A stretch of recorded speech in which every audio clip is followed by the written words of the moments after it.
Good morning and welcome to your Farm and Home Show. My name is Joanna Coles, and this morning we're visiting with Dr. Josh Jackson. He's with the University of Kentucky. He's an ag engineer there. Good morning, Josh. Good morning, Joanna. Well, you guys have an exciting program that's planned that I actually haven't seen before in Kentucky. So what we're planning is actually a sprayer drone workshop is what we're planning. Yeah, and drones have gained in popularity, and I know you've done a lot of research and work on the applications that we can use in agriculture with drones, but I think this one is probably a real promising one. So it's gonna be a little different. So we're gonna go if you're new to the drones aspect of using sprayer drones, we're gonna go over everything as comprehensively as possible. So whether it's rules and regulations, exemptions that you have to get, licenses that you have to go through, and then also the actual practical applications of spraying. So if you're concerned about, what about how does it function as far as using drones and fungicide in corn? So we'll have some research presented by Kristen Wise on how that's going thus far. So we have a lot of different aspects we're going to try to cover, even the cost and economics as well. And so is this workshop for people that are already doing drone spray application or is it just for beginners or can anybody come?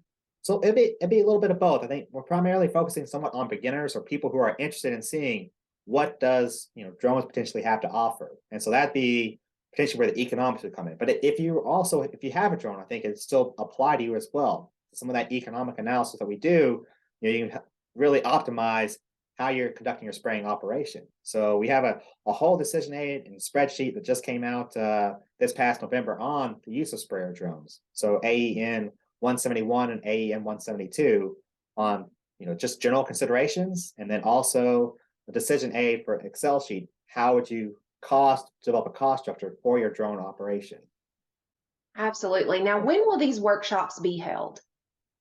So they're going to be in two locations. We're actually having two locations. So one's going to be March 27th at the Caldwell County Extension Office, potentially.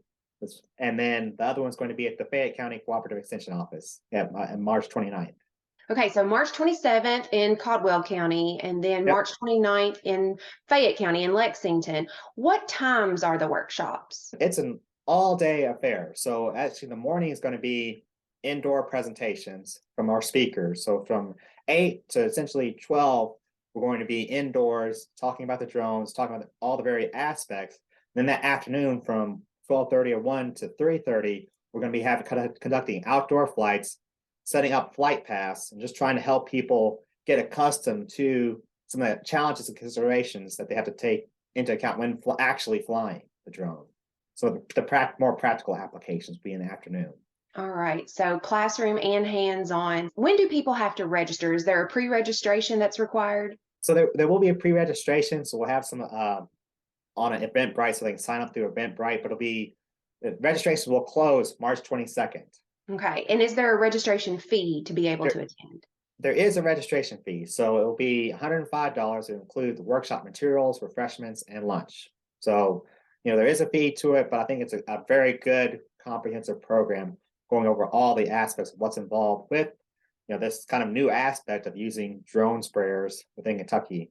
And you mentioned for people who are already doing it, I think that you guys are applying for CEU, so there might be an opportunity for them to get their continuing education units. Yep, and so we're working on getting that right now. So we should have it hopefully by then, and we'll stay tuned for further updates and check the website on the CATS training school, the KATS training schools. And so we should have it updated on there as well as far as what credits would be applied. Okay, and which website would they go to for more information?